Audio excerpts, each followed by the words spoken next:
आप देख रहे हैं रेड न्यूज भारत टीवी, हर खबर पर पहली नजर। नमस्कार, मैं पूनम श्रीवास्तव, आप देख रहे हैं रेड न्यूज भारत टीवी। डालते हैं नजर आज की खास खबर पर। मुख्यमंत्री की अध्यक्षता में शिक्षा मित्र सम्मान समारोह, आज बढ़े हुए मानदेय वितरण का हुआ शुभारंभ। अयोध्या, जनपद अयोध्या में शिक्षा मित्रों के सम्मान एवं बढ़े हुए मानदेय के भुगतान वितरण को लेकर मंगलवार 5 मई को सर्किट हाउस सभागार में भव्य सम्मान समारोह का आयोजन किया गया।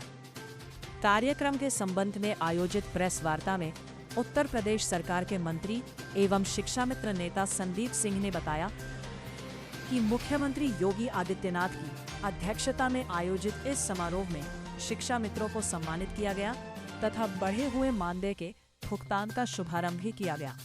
उन्होंने कहा कि प्रदेश सरकार शिक्षा मित्रों के हितों के प्रति संवेदनशील है और उनके सम्मान व अधिकारों को लेकर लगातार कार्य कर रही है।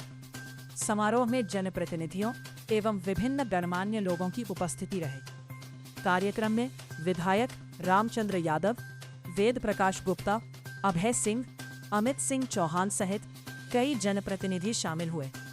वहीं महापौर गिरीशपति त्रिपाठी एवं जिला पंचायत अध्यक्ष रोली सिंह भी मुख्य अतिथि के रूप में मौजूद रहे। कार्यक्रम सुबह 11 बजे सर्किट हाउस सभा। जैसे राज्य में भारतीय जनता पार्टी और अभूतपूर्व बहुमत के साथ वहां का विश्वास मत हासिल किया है और आने वाले दिनों में भारतीय जनता पार्टी का मुख्यमंत्री होगा, सुशासन होगा और केंद्र और राज्य दोनों मिलकर बंगाल का विकास करेंगे तो निश्चित ही एक बड़ा बदलाव आने वाले दिनों में बंगाल में आपको देखने को मिलेगा। वहां जो बांग्लादेशी हैं वो पलायन शुरू कर दिए हैं। वहां जो धर्म को आगे करके आपस में लड़ाने भिड़ाने का काम करते थे, जो टीएमसी के गुंडा माफिया थे, अब वो बिलों में छिपेंगे या तो दूसरे प्रदेशों में चले जाएंगे। और दूसरे प्रदेश में जाएंगे कहाँ, जब सब जगह भगवा ही लहरा रहा है तो जाने का कोई विकल्प भी नहीं बचता है। सीधे या तो भगवान के यहाँ जाए या तो सुधर जाए, दो ही रास्ते हैं। मुझे लगता है कि अब बंगाल वासियों के लिए सुखद दिन आ गया है और मैं ईश्वर से प्रार्थना करता हूँ कि उनके जीवन में एक अच्छा परिवर्तन आए। और जो जिन परिस्थितियों को झेल रहे थे, मैं तो वहां देखा हूँ कि हर परिस्थिति पे आपको कुछ भी अपना भी कुछ करना है तो बिना आप उनके गुंडों को पैसा खिलाए आप काम नहीं कर सकते थे। आपको सीमेंट भी खरीदनी है तो उनके बताए हुए दुकानदार से खरीदनी पड़ती थी, मोरंग भी खरीदनी है तो उनके बताए हुए गाड़ी से खरीदनी पड़ती। मतलब इतनी विषम परिस्थितियां थी कि जो उनके गुंडे बताएंगे, जहां से बताएंगे वो काम आपको करना पड़ेगा। इन सब चीजों से निजात मिलने वाली है और एक स्वच्छ छवि की भारतीय जनता पार्टी की सरकार लोगों के विकास के लिए काम करेगी। उत्तर प्रदेश के यशस्वी मुख्यमंत्री पूज्य योगी आदित्यनाथ जी, जिनका एक छोटे से छोटे विषयों पे भी गहन चिंतन होता है और लोगों का भला कैसे हो इस दिशा में लगातार वो जब से मुख्यमंत्री का उन्होंने कार्यभार संभाला है उत्तर प्रदेश का, तब से उस बात की चिंता करते रहते हैं। और उसी दिशा में आज का जो ये कार्यक्रम था उसी दिशा में था। जो हमारे शिक्षा मित्र हैं उनका जो मानदेय है उसको 10,000 से बढ़ाकर 18,000 किया गया है। आज सांकेतिक रूप से उसका चेक प्रदान किया गया शिक्षा मित्रों को और मैं सभी शिक्षा मित्रों को बधाई देता हूँ, शुभकामनाएं देता हूँ, उनके उज्जवल भविष्य की कामना करता हूँ। कल भैया ये भारत के इतिहास में स्वर्ण अक्षरों में लिखा जाने वाला दिन है।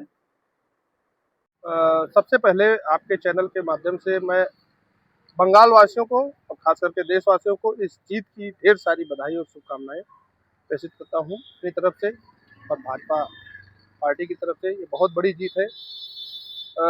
पश्चिम बंगाल की जो जीत हुई है वो हमारे देश के आदरणीय प्रधानमंत्री श्री नरेंद्र मोदी जी की और चाणक्य कहे जाने वाले अमित शाह जी और उत्तर प्रदेश के मुखिया योगी आदित्यनाथ जी की और पश्चिम बंगाल की देवतुल्य जनता की देन है। और इसके लिए हम और हमारी पूरे जितने भी भाजपा कार्यकर्ता हैं, हिंदुत्व है, उन लोगों की एक बड़ी जीत है।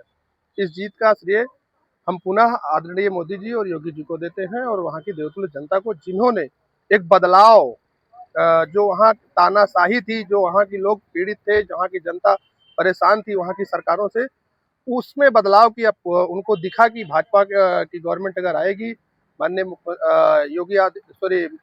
प्रधानमंत्री जी और अमित शाह जी की नेतृत्व में एक डबल इंजन की सरकार अगर पश्चिम बंगाल में बनेगी तो वहाँ का भी विकास होगा और वहाँ की जनता भी सुरक्षित होगी। विपक्ष के पास जब कोई मुद्दा नहीं बचता है तो कुछ ना कुछ तो वो कहेंगे, कभी ईवीएम पर उंगली उठाते हैं, कभी बेईमानी पर उंगली उठाते हैं। अभी जैसे 5 राज्यों में चुनाव हुए हैं, केरल में वहाँ भाजपा शायद 3 ही सीट पाई है, तो क्या वहाँ क्यों बेईमानी नहीं हुई, वहाँ किसी प्रकार की ईवीएम में छेड़छाड़ क्यों नहीं हुई। विपक्ष का कुछ ना कुछ आरोप प्रत्यारोप करने का विपक्ष का काम है, विपक्ष वो अपना काम कर रहा है। माननीय मोदी जी और हमारे प्रदेश के मुखिया योगी आदित्यनाथ जी और संगठन के सभी पदाधिकारी भाजपा के लिए काम कर रहे हैं, रातों दिन मेहनत कर रहे हैं और उसी का रिजल्ट आपको हर राज्यों में आए दिन देखने को मिल रहा है और वही रीजन है सबसे बड़ा। बाकी तो आरोप प्रत्यारोप कोई कुछ भी करता रहे, कोई मतलब नहीं उसका। आने वाले 2027 जिस मिशन पर अभी भाजपा काम कर रही है, अगर इस मिशन पर काम करेगी तो थोड़ा सा मुश्किल जरूर हो सकती है, लेकिन कुछ परिवर्तन करने की जरूरत है। कार्यकर्ताओं के सम्मान को बचाने की जरूरत है। कार्यकर्ताओं के लिए जो अपेक्षा है सरकार से, शासन में बैठे अधिकारियों से, वो कार्यकर्ताओं को नहीं मिल रहा है। अधिकारियों से पीड़ित है थोड़ा सा, इसलिए थोड़ा सा दिक्कत हो सकती है। लेकिन अगर सरकार अभी भी समय रहते इन सब चीजों पर ध्यान देगी तो कोई दिक्कत नहीं आएगी। सरकार पुनः माननीय मोदी जी और उत्तर प्रदेश में योगी जी के नेतृत्व में पुनः 2027 में भाजपा की सरकार बनेगी। क्या नाम? मेरा नाम विजय सिंह है। मैं प्रधान संघ अध्यक्ष भी हूँ विधानसभा मिल्कीपुर से। और एक आपके चैनल के माध्यम से एक छोटी सी अपील करूंगा कि जैसा कि प्रधानों का चुनाव का कार्यकाल बहुत जल्द ही समाप्त हो रहा है, तो सरकार से और अपने शीर्ष संगठन से और प्रशासन से, शासन प्रशासन से एक अपील करूंगा कि हम लोगों का या तो समय से चुनाव कराया जाए, सरकार हम लोगों को चुनाव कराए समय से, और अगर समय से चुनाव नहीं कराती है, हम लोग अभी जिला पंचायत अध्यक्ष जी को इस संबंध में ज्ञापन भी दिए हैं कि हम लोगों का या तो कार्यकाल बढ़ाया जाए, कार्यकाल तो बात का विषय है, या तो हम लोगों का समय से चुनाव करा दिया जाए। हम लोगों को इस चीज की हम लोग मांग कर रहे हैं शासन सरकार से और अपेक्षा भी करते हैं कि जल्द ही शीर्ष नेतृत्व इस पर कोई बड़ा निर्णय लेगा। यशस्वी प्रधानमंत्री और शानदार गृह मंत्री जी को, माननीय अमित शाह जी को बहुत बहुत बधाई देंगे कि उनके अथक परिश्रम से वहाँ की जनता जागी, अपने हक अधिकार को समझी, उन्हें क्या सही करना है, किस जगह वोट देना है, कमल के साथ वोट देना है वो जानी और राष्ट्रवाद को मजबूत किया। इसके लिए माननीय प्रधानमंत्री जी को, माननीय गृह मंत्री जी को बहुत बहुत बधाई देते हैं। हाँ, उत्तर प्रदेश में भी सरकार उसकी बनेगी जो राष्ट्रवाद की विचारधारा से ओतप्रोत रहेगा। और राष्ट्रवाद आज के समय में सिर्फ भारतीय जनता पार्टी देख रही है कि देश कैसे आगे बढ़े, देश कैसे मजबूत हो, देश कैसे तरक्की करे। भारतीय जनता पार्टी सरकार